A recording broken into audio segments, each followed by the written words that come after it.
अस्सलामुअलैकुम। नई वीडियो में खुशामदीद। BBC की तहलका खेस खबर आपके सामने रखने जा रहा हूँ कि रूस अमेरिका जंग शुरू। अमेरिका ने तिबले जंग बजा दिया। अमेरिका में इमरजेंसी नाफिज कर दी गई। जंगी बेड़ों की रूस पर यलगार ने पूरी दुनिया में हलचल मचा दी। रूस अमेरिका गुत्थम गुत्था हो गए। वीडियो की तफसीलात में आगे बढ़ने से पहले हमारी वीडियो को लाइक करने के साथ चैनल को सब्सक्राइब करके बेल आइकन पर क्लिक कर दें। बड़ी ब्रेकिंग न्यूज़ BBC की तरफ से सामने आ रही है। पूरे सबूत के साथ मैं पेश करने जा रहा हूं कि अमेरिका ने तिबले जंग बजा दिया। अमेरिका में इस वक्त इमरजेंसी का समा। सुपर पावर्स टकरा गई। शदीद लड़ाई शुरू हो चुकी है।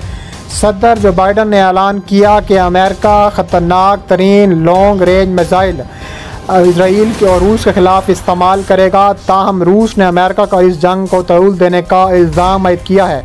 क्रेमलिन के तर्जुमान दमित्री पेस्कोव ने कहा है कि अमेरिका जानबूझकर जलती पर तेल छिड़कने का काम कर रहा है। उन्होंने मज़ीद कहा, हथियारों की ऐसी फराहमी क़यादत की अमन मुज़ाकरात को दोबारा शुरू करने की ख्वाहिश की हमायत नहीं करता। दूसरी जानिब जर्मनी की हुकूमत ने यूक्रेन को एक फ़ज़ाई दिफाई निज़ाम फराहम करने का वादा किया। चांसलर ओलाफ शोल्ज़ ने अरकान पार्लिमान को बताया है कि IRIS-T सिस्टम जर्मनी का सबसे जदीद निज़ाम है। इसकी बदौलत रूसी हमलों के ख़िलाफ़ अपने एक पूरे शहर का दिफा हम कर सकते हैं। रूसी वज़ीर ख़ारजा सरगई लारूफ ने अमेरिका पर तनकीद करते हुए कहा है कि जो बाइडन के ऐलान से इस तनाज़े में एक तीसरे मुल्क को घसीटने के खदशात मज़ीद बढ़ चुके हैं। इसके अलावा लॉन्ग रेंज मिसाइल यूक्रेनी फ़ौज को तवील फासले पर मौजूद दुश्मन को निशाना बनाने में मदद फराहम करेंगे। याद रहे, इससे कबल अमेरिका पे हथियार फराहम करने के बारे में राज़ी नहीं था क्योंकि उसे खदशा था कि उन्हें रूस के अंदर अपने अहदाफ के ख़िलाफ़ इस्तेमाल कर सकता है। लेकिन अब अमेरिका का कहना है कि कीव ने उसे यकीन दहानी कराई है कि ऐसा नहीं होगा।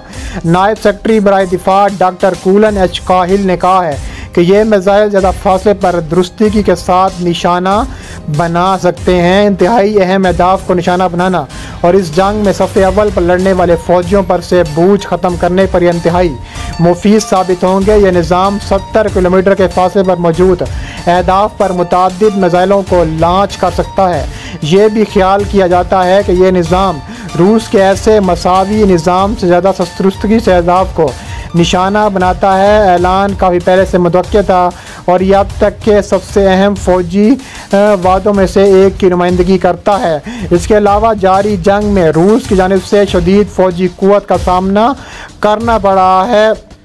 इसके अलावा GPS चलने वाले ये रॉकेट रूसी निज़ाम के बराबर हैं। उन्हें दोबारा लोड करना बहुत आसान है और जैसा कि नाम से वाज़ेह है कि यह तेज़ी से एक जगह से दूसरी जगह जा सकता है। अमेरिका ने काम के बारे में पहले ही तफसीली बातचीत कर ली है। इसके अलावा अब तशद्दुद ज़दा मुल्क इन अहदाफ को निशाना बना सकेगा जो फ़िल वक्त इसकी पहुँच से दूर हैं। मसलन कमांड एंड कंट्रोल मराकज़, रसद के मराकज़ और रूस तोपखाने जिन्होंने यूक्रेनी फ़ौजियों को मुश्किल से दो चार कर रखा है। वाइट हाउस हकाम का कहना है कि उन्होंने ये रॉकेट सदर की उस यकीन दहानी के बाद फराहम करने पर रजामंदी ज़ाहिर किया कि हथियार रूस के अंदर मौजूद अहदाफ को निशाना बनाने के लिए इस्तेमाल नहीं होंगे।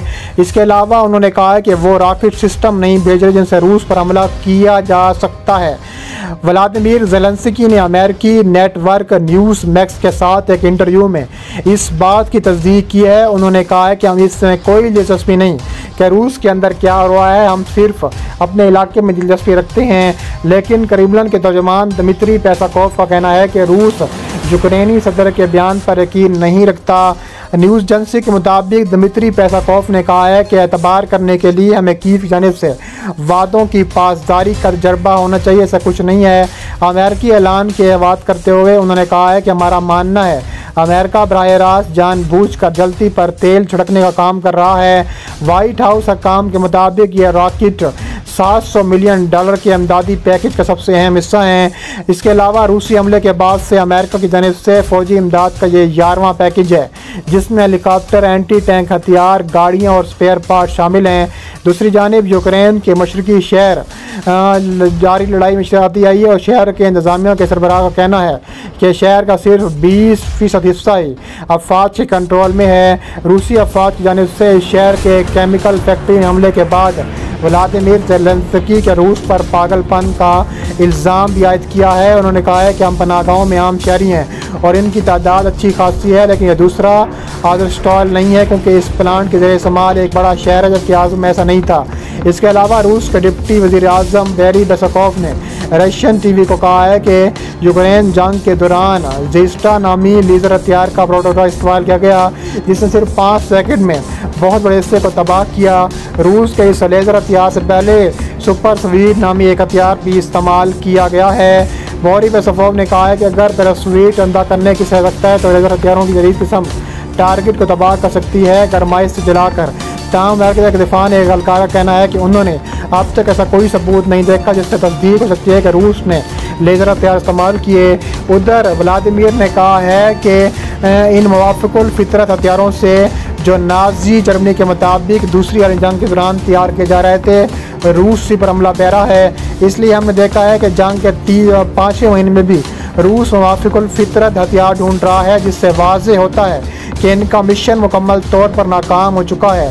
ज़ेस्टा लेज़र हथियार के बारे में ज़्यादा मालूमात नहीं है, लेकिन सन 2017 में खबरसां इदारे रॉयटर्स के मुताबिक रूसी मीडिया ने कहा था कि रूस की सरकारी जौहरी कॉरपोरेशन रूसाटॉम ने इसे तैयार किया। दुनिया में कम से कम एक ऐसा मुल्क ज़रूर है जो लेज़र हथियारों के वाक़े बना चुका है और ये मुल्क इसराइल है। गुज़िश्ता माह इसराइल की जानिब से एक वीडियो जारी की गई थी, उसमें कहा गया था कि लेज़र सिस्टम को रॉकेट और ड्रोन्स को निशाना बनाते हुए दिखाया गया है।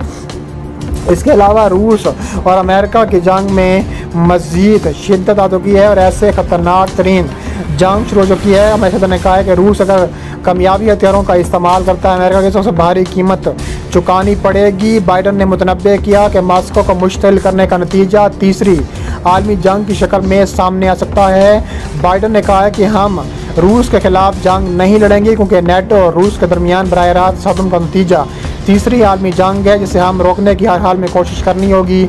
उधर यूरोपीय यूनियन के रहनुमाओं ने फ्रांस में एक आला सतही मीटिंग में मजीद निस्फ और अब यूरो की फ़ौजी इमदाद देने पर तो इत्तफाक किया, लेकिन उन्होंने कीव की यूरोपीय यूनियन की रुकनीत की दरख्वास्त को फौरी तौर पर गौर करने से इनकार कर दिया है।